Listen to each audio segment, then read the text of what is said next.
I'm Rula Tarauni from CNBC. I'm a senior presenter. I'm very happy again to have this chance actually to meet high-profile personalities who's working in business and economy from Greece. Let me please introduce my guest, Ioannis Ismailis, and he's the Secretary General for International Economic Relations, and he's the Chairman of Enterprise Greece. Welcome.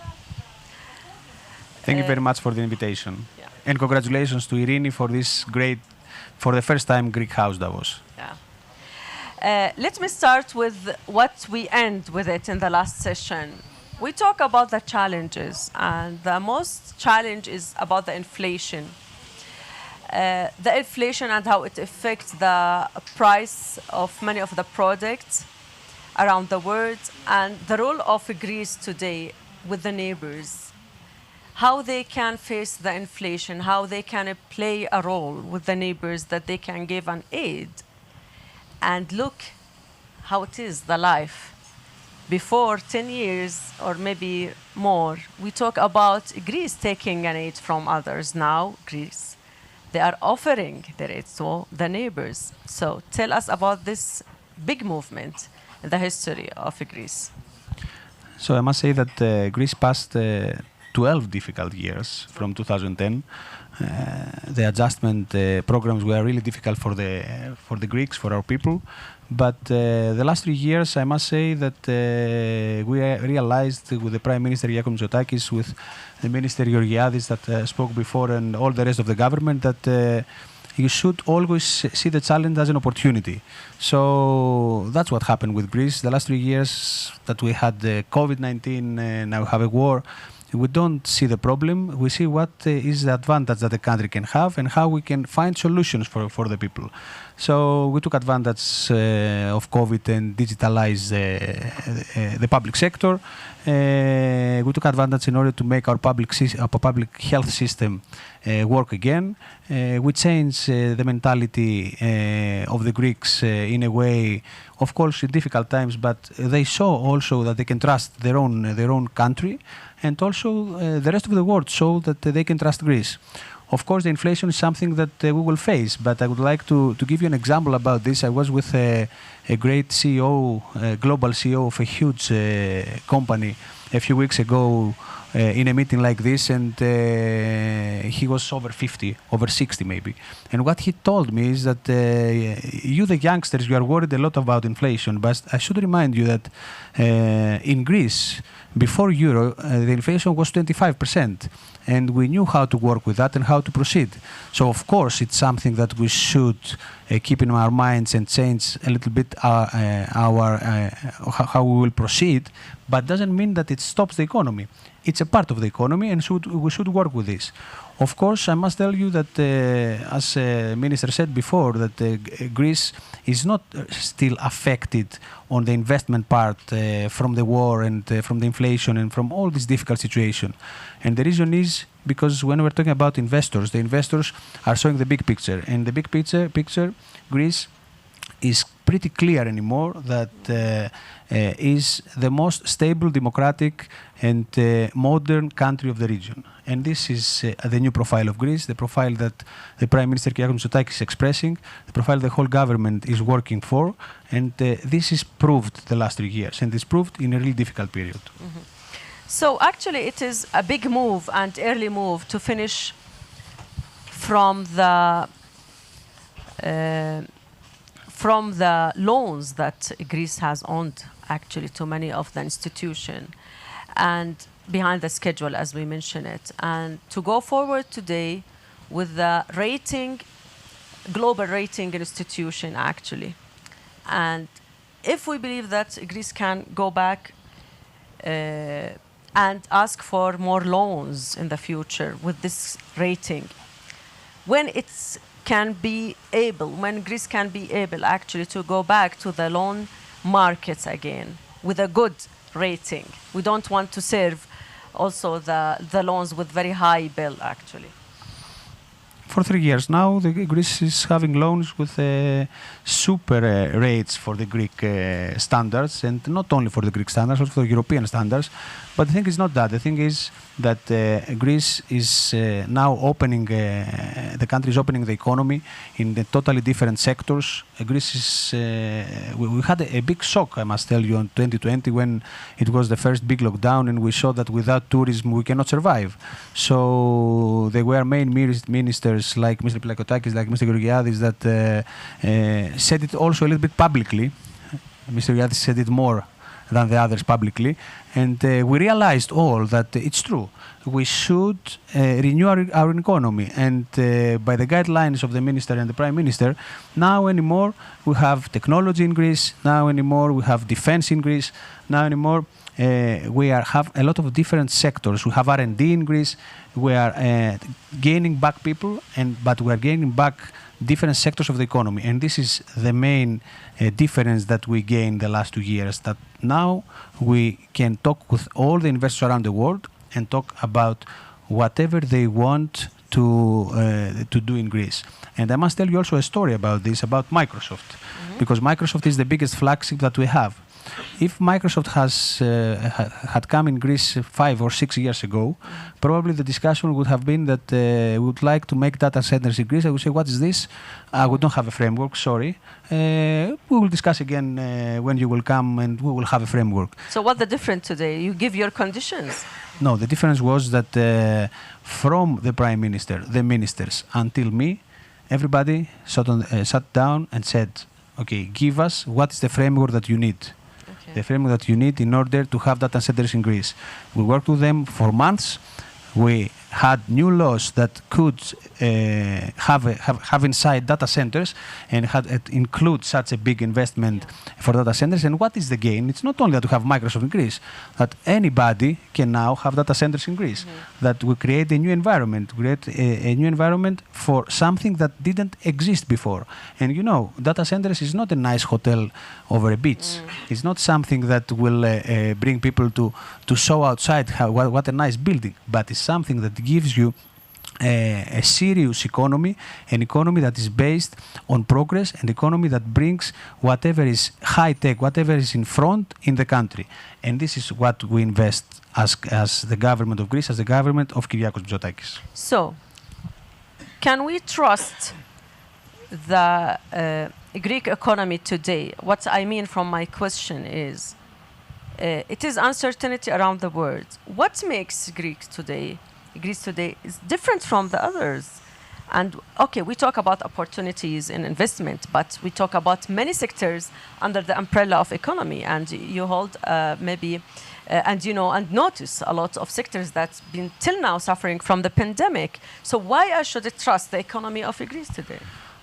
We should trust Greece for many reasons. If we start from where we are in a bad neighborhood, and we are the good kid, if I can say it like this.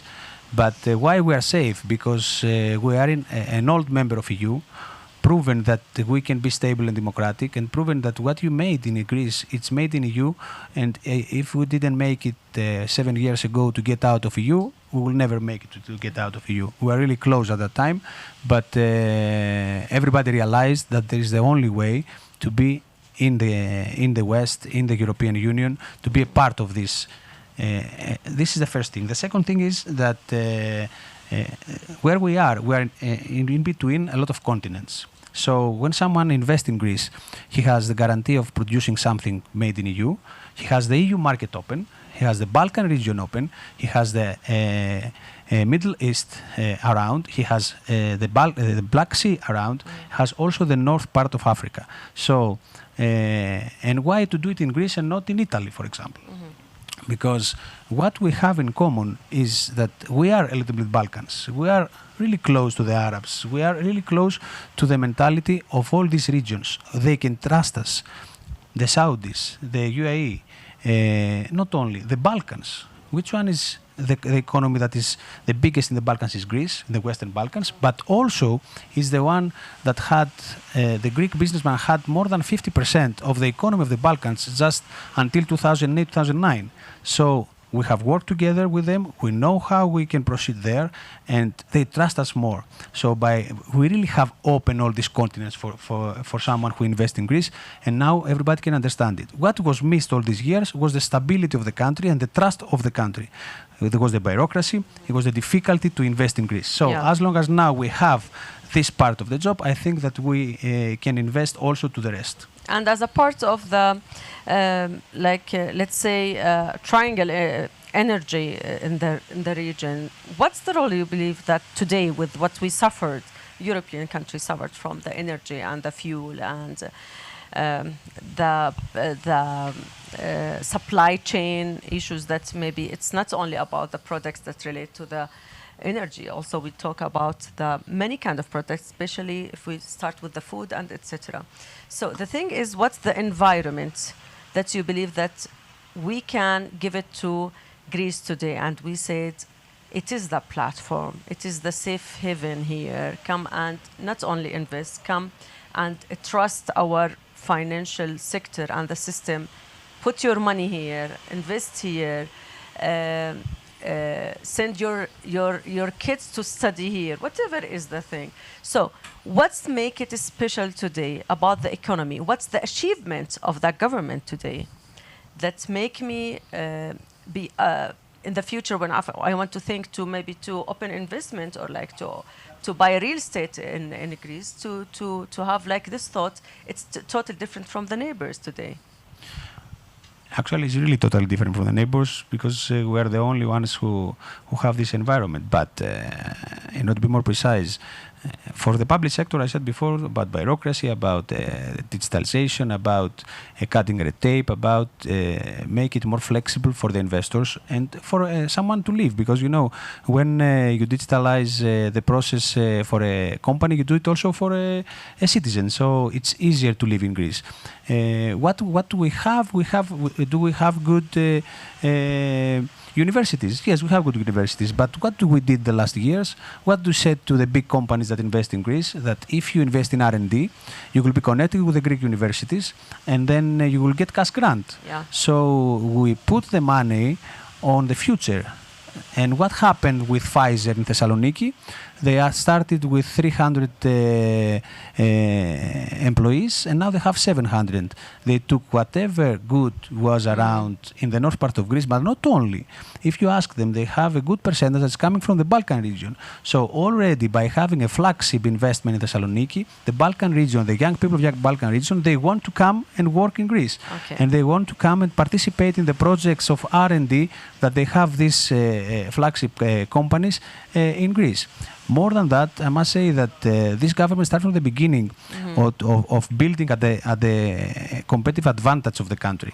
And we had agreements of trilateral relations in order to make more stable, even more stable the country. Okay. Cyprus, Israel, Greece. Okay. Cyprus, Egypt, Greece. Now we do it with the Saudis. So this gives us also the opportunity to be a hub, give us the opportunity to connect the continents. Okay. You mentioned Saudi Arabia. Let me mention from my side Japan, China, United States of America. They are looking to do today at some of the measurement, let's say ESG, environmental sustainability and governance. Let's talk about the sustainability. What make it the growth sustainable, and will give me a secure thought about how to go with a partner with the Greece today from this kind of big economic countries and big, strong economic countries?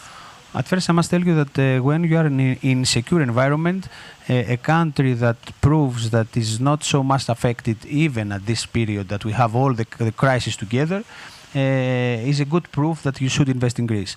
Of course, we have a difference with the Saudis or the Emirates, that you don't have to have a partner in Greece. If you want, you can have a partner in Greece. And what we saw from them, that they want to have a partner. They want to invest with the Greeks.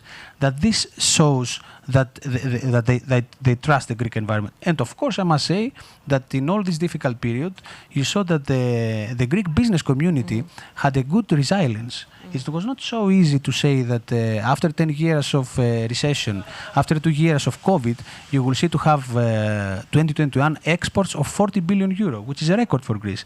You had the FDI 5.1 billion euro, which is a record since 2002 for Greece. And that's how we had also the development of 8.3 last year, even in this difficult period. This is the main proof, the proof of the private sector and how they work and how they can resist in all this crisis for someone to come and invest. And now anymore, it's the first time, I think, of the last many years that the private sector is saying that we don't have the opposite way against us, the government. And this also helps because we go together with them. And it's the first time I'll say congratulations also to the ministers for that, because it's not easy sometimes that we never had the fear to take a company and go with them to have a meeting without any fear. And we said all the companies who want to be helped by the government, they do it. And even that we have here also our ambassador, even the ambassadors are also at the same mood. And they have opened the embassies with all the offices, the economic offices that we have around the world. And with Enterprise Greece and with economic diplomacy, we open the door for even more to come. Yeah, okay. And this is really important. We work all together and we are not afraid to say that we want our private sector to have gain, to make money, because if they make money, this will create better jobs for all the people, and this creates at the end development. Yeah, okay. Most of European countries, especially the consumers, they suffer from electricity price actually and the cost of the bills at the end of the month. Greece today will play a very big role actually in this kind of investment and how they can help with it. But the things today, I'm not talking about, I will not go far away, and we'll talk about the platform technology companies that, let's say, cryptocurrencies, you need a lot of electricity to mine some of the cryptos. But let me talk about the simple consumption of electricity. How you will help the energy sector by decreasing the cost of electricity with what it's faced today? As we don't want to say lies, the truth is that all over the world, electricity is a huge problem at the moment, and the bill that is coming in every house. We know that it's not something that we can control ourselves. It's a global problem. It needs global solutions. But already the government announced a package of measures of help for the houses, which don't solve the problem, but make it at the level that you can survive. Of course, what the Prime Minister said from the beginning, and his proposal was also at the summit at the European level, is that if we don't have a European solution, it will be impossible for Europe to survive. And it's not a matter of Greece, it's a matter of Europe. Because if you see the countries around, now it's maybe the first time that you cannot say that the big countries don't have a problem and the small have, or the north countries don't have a problem and the south have. Yeah, okay. So we have, for the first time, unfortunately for a bad reason, something in common. The same problems, that we see them the same way. And if you add to this the threat of Russia to the Nordics and the immigration problem that they face, now maybe it's the first time of the EU history that we have 90%, if I cannot say 100%, all the Europeans, all the members of European Union will have exactly the same problems. And this is the big opportunity for Europe. Because whenever Europe is united, then they can make huge steps in front. Okay. Who owns an electric car here? Oh, good. Okay. Yeah, in Dubai, actually, as a country who produce the production of the oil, it's very high, and they invest in it. I pay double now in the fuel, normal fuel, and it's actually weird. So we go to ask for like electric car, like Tesla. They said wait for 3 years. So I'm confused today. If I go for electric car and the electricity is very high price, and also the original like classic fuel, it's really high. What's the solution in the future? What's the point from my question is we are confused, because if we look about the future, 1 year ago, it's totally today different. The uncertainty can't make me take a decision. It is just like an example, but maybe you can understand that we are confused today about the double standards of many things. We can't actually be clear about what the future will hold, especially for the energy. So What's the advice that you think that we should have? We should keep our money aside until it will be more clear for us in the future, or we should push our money to invest and we believe in the future?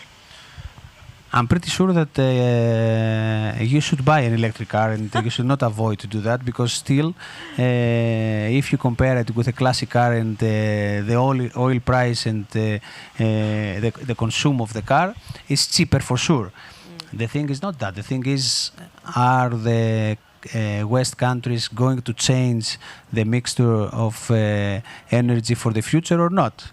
I'm pretty sure that the easy thing is, because also the lignite and the just transition is at the ministry of Mr. Georgiadis, that Mr. Georgiadis, the easy thing is to say, okay, don't close the lignite, let it there, because now is not so expensive, and don't see the future. But then that won't be fair for the kids of all of us.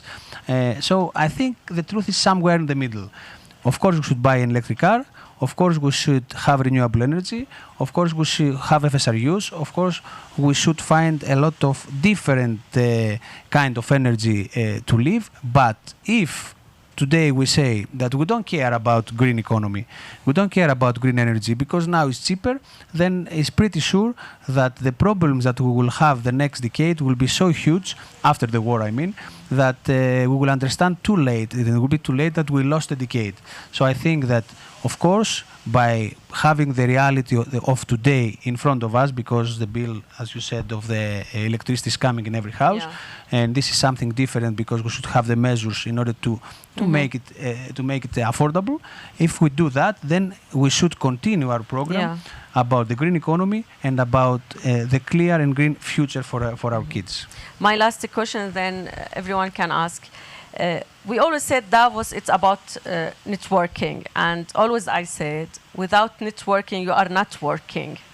So when you go back to Greece today, so what's the experience that you believe in Davos that you achieve it? What we understand in Davos, because it's my first time here, is that actually when we're talking about the heads of the governments, the ministers and the CEOs, you see in the closed meetings that we can face, we understand what is the problem, and we can understand each other about the solutions. And this is the important part.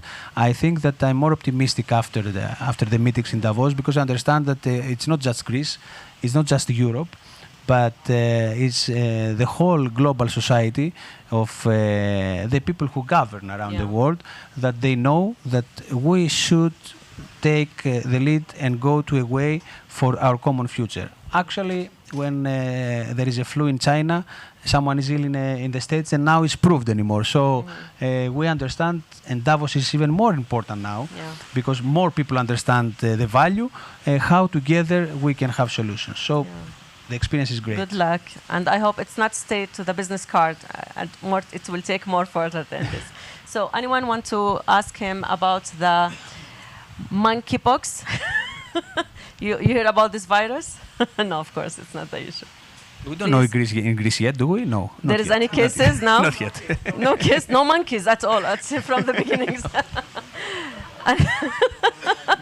Any questions, please? Yeah. No, in Zurich, they found, I think, 2 cases in Zurich now. Yeah, they announced it in Zurich here, 2 cases. Yeah. We'll not go. We should be careful here, not in Greece. Try to be not to bring aware it in Greece. in the airport. Any questions, please? Yeah, please. So, good afternoon, actually good evening. Yeah, very nice. My name is Vasilis Stenos, for the ones who didn't see me this morning. I had a biotech venture dealing with carbon utilization for microalgae protein production. So we act as a CO2 sponge for heavy CO2 emitters like coal refineries, coal power plants, like lignite ones. Long story short, I'm very proud of being Greece after quite some years, and I'm very proud of this government. I'm not flattering neither you nor Mr. Georgiadis. I've been in Europe for quite some years, and I was telling this morning that I was working for Bloomberg, and I was seeing our ex-Prime Minister's face during all over the screens about the Brexit. So long story short, right now we all feel quite confident that things are going quite well. And again, I'm not flattering none of you. Still, my only question is, based on your wonderful policies as of now, there's an extra tool which is called Just Transition Fund. Do we have any updates about this fund? Because it's something that could also interest us as a company to further apply this innovation that we bring in our country for the new generation, as you said? Good question. Thank you. It's a good question, of course, but I will be really careful because I will have to answer in front of the the minister who is responsible for who has the authority. This Just Transition Fund is something that we created because we really believed, and it was truth, and it was a really important decision of this government that we want to go in front to the green economy. We want to finish with that. We want to be the first country also that will take the risk. Of course, without having the war and without having these energy prices. But this doesn't mean that we will change our mixture of our strategy. Of course, maybe it will take one more year, dear Minister, or two to finish. But this doesn't mean that we will stop it. We don't have the right to do that. We started a job that should continue there. And I must tell you also something else, that already we have investors who want to invest in Kozani, who want to invest to all this area. So what the Minister Fragogiannis with the Minister Papathanasis are doing, and they want to do it really fast, is the clearance of the land in order to can sell it or rent it to the appropriate investors in order to make Kozani something different. This is something that we will continue, and the strategy of energy that tomorrow is Mr. Skrekas, I think, tomorrow Mr. Skrekas will tell you here, is something that is not affected by Kozani. If we want to have more FSRUs, and we are doing that, we want to bring more LNG, if we want to have more renewable energy, this has nothing to do of what we are going to invest in Kozani. Lignite is something that is dying. We should continue with this. And of course, nobody says that we cannot have renewable energy in Kozani. So we can have more energy from Kozani with already was announced one, but exactly, and we can have even more. So it's not a matter of lignite, it's a matter of the right mixture of energy. And this doesn't change. At the end of this session, I will thank my guest, Mr. Ioannis Smerles. Okay. And I must say, unbiased idea that when I met many of the ministers from Greece, it is a technocratic government, and that's what makes it maybe today, success. You put the right person in the right position, and I look at the profiles of most of the ministers in Greece, and I believe that they are the right person in the right places. Good luck, and thank you. Thank you very much. Ελπίζω να μην υπάρχει.